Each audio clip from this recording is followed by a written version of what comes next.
Hi, in this video I will show you how to use power saving mode on your SIGMA ROX cycling computer.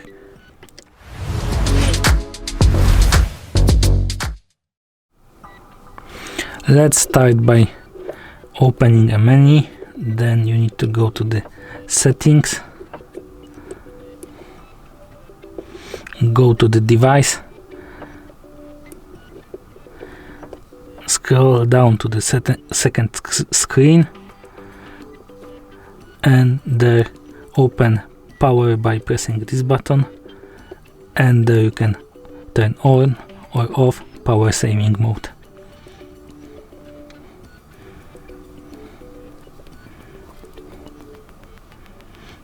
Confirm it by pressing this button. Thank you for watching. If you like this video, subscribe to our channel and give us a like.